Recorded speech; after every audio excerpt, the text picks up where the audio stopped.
ನಿಮ್ಮ ಹಳೆಯ ಚಿನ್ನದ ಒಡವೆನ ಅಧಿಕ ಬೆಲೆಗೆ ಮಾರಬೇಕೆ? ಆಟಿಕಾಗೆ ಕಾಲ್ ಮಾಡಿ 8880 ಅಟ್ಟಿಕಾ ಗೋಲ್ಡ್ ಕಂಪನಿ.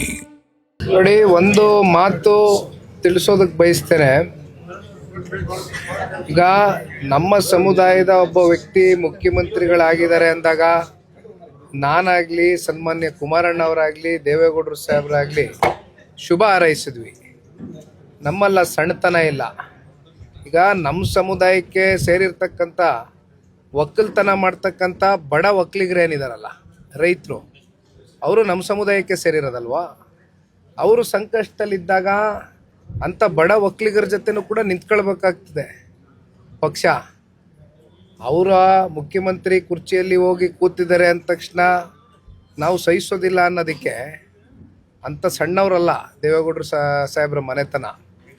ಅಂದರೆ ಬಡ ಒಕ್ಕಲಿಗರ ಒಂದು ಹೊಟ್ಟೆ ಮೇಲೆ ಹೊಡಿಬೇಕಾದ್ರೆ, ರೈತರು ಹೊಟ್ಟೆ ಮೇಲೆ ಹೊಡಿಬೇಕಾದ್ರೆ, ಬಿಡದಿ ಟೌನ್ಶಿಪ್ ವಿಚಾರದಲ್ಲಿ ರೈತರು ತಕರಾರು ಎತ್ತಿದಾಗ ಅದನ್ನು ಯಾವ ರೀತಿ ಕನ್ಸೆಂಟ್ನ ಪಡ್ಕೊಳ್ಬೇಕಾಗಿತ್ತು, ಯಾವ ರೀತಿ ರೈತರ ಜೊತೆ ಕೂತು ಒಂದು ಸಂವಾದ ಮಾಡಿ ಬಗೆಹರಿಸ್ಕೊಳ್ಬೇಕಾಗಿತ್ತು, ಆ ಪ್ರಯತ್ನ ಸರ್ಕಾರ ಮಾಡಲಿಲ್ಲ.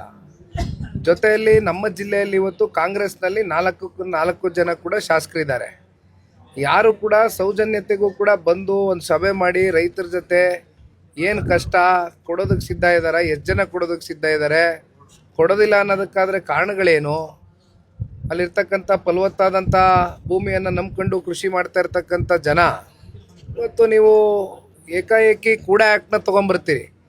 2013ರಲ್ಲಿ LAR act doctor Manmohan Singh ಜಿರವರು ಪ್ರಧಾನಮಂತ್ರಿಗಳಾಗಿದ್ದಾಗ ಅಂದಿನ ಕಾಂಗ್ರೆಸ್ ಸರ್ಕಾರದಲ್ಲಿ ಆ ಆ್ಯಕ್ಟ್ನ ಅಂಡರ್ ನೀವೇನಾದರೂ ಇದನ್ನು ಮಾಡಿದರೆ 80% ಪ್ರಯರ್ ಕನ್ಸೆಂಟ್ ತಗೋಬೇಕಾಗಿತ್ತು.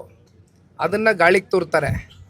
ಅದನ್ನು ಗಾಳಿಗೆ ತೂರಿ ಕೂಡ ಆ್ಯಕ್ಟ್ನ ತಗೊಂಬರ್ತಾರೆ. ಅಲ್ಲಿ ಸೋಷಿಯಲ್ ಎನ್ವಿರಾನ್ಮೆಂಟ್ ಸರ್ವೆ ಇಲ್ಲ, ಇದು ಸೋಷಿಯಲ್ ಇಂಪ್ಯಾಕ್ಟ್ ಸರ್ವೆ ಇಲ್ಲ, ಎನ್ವಿರಾನ್ಮೆಂಟಲ್ ಇಂಪ್ಯಾಕ್ಟ್ ಸರ್ವೆ ಇಲ್ಲ, ಯಾರು ಎಷ್ಟು ಜನ ರೈತರು ಕನ್ಸೆಂಟ್ ಕೊಟ್ಟಿದ್ದಾರೆ ಅಂತಕ್ಕಂಥದ್ರ ಬಗ್ಗೆ ಹೋಗಿ ಯಾರು ಕೇಳಲಿಲ್ಲ ಅಧಿಕಾರಿಗಳು. ಹೀಗಿದ್ದಾಗ ಸ್ವಾಭಾವಿಕವಾಗಿ ರೈತರ ವಿರೋಧ ಇದ್ದಾಗ ರೈತರ ಜೊತೆ ನಿಂತ್ಕೊಳ್ತಕ್ಕಂಥದ್ದು ಕುಮಾರಸ್ವಾಮಿ ಅವರಾಗಲಿ, ನಿಖಿಲ್ ಕುಮಾರಸ್ವಾಮಿ ಆಗಲಿ, ದೇವೇಗೌಡರಿಗಾಗಲಿ ನಮ್ಮ ಧರ್ಮ ರೀ, ನಿಂತ್ಕೊಂಡಿದ್ದೀವಿ. ಅದನ್ನು ಬಿಟ್ಟರೆ ಇಲ್ಲಿ ಜಾತಿ ಕಾರ್ಡನ್ನು ಪ್ಲೇ ಮಾಡ್ತಕ್ಕಂಥ ಅಗತ್ಯತೆ ಇಲ್ಲ. ಒಕ್ಕಲ್ತನ ಮಾಡ್ತಕ್ಕಂಥ ಬಡ ಒಕ್ಕಲಿಗರ ಜೊತೆನೂ ಕೂಡ ನಿಂತ್ಕೊಳ್ಬೇಕಾಗ್ತದೆ ಪಕ್ಷ. ಗಟ್ಟಿತನದಿಂದ ನಾವು ನಿಂತ್ಕೊಂಡಿದ್ದೀವಿ ಅಷ್ಟೇ. ಅಂದ್ರೆ ಜೈಲಿಗೆ ಕಳಿಸ್ಬೇಕಂತ ವಿಚಾರ ಮಾಡಿದ್ರು ಅಂತ ದೇವೇಗೌಡರಲ್ಲ ಅಂತ ಒಂದು ಆರೋಪ. ಕುಮಾರಸ್ವಾಮಿ ಅವರು ನನ್ನ ಬಗ್ಗೆ ಇದು ಸಂಚು ಮಾಡ್ತಾ ಇದ್ದಾರೆ. ಅವ್ರು ನಾನು ಜೈಲಿಗೆ ಗೆಲ್ಲಬೇಕಾದ್ರೆ ಮಾತಾಡ್ತಾರೆ ಇದ್ರ ಬಗ್ಗೆ. ನೋಡಿ, ಕುಮಾರಸ್ವಾಮಿ ಅವರು ಯಾರನ್ನಾದರೂ ಟಾರ್ಗೆಟ್ ಮಾಡ್ಕೊಂಡು ಹೆಂಗೆ ಜೈಲಿಗೆ ಕಳ್ಸೋಕ್ಕಾಗ್ತದೆ?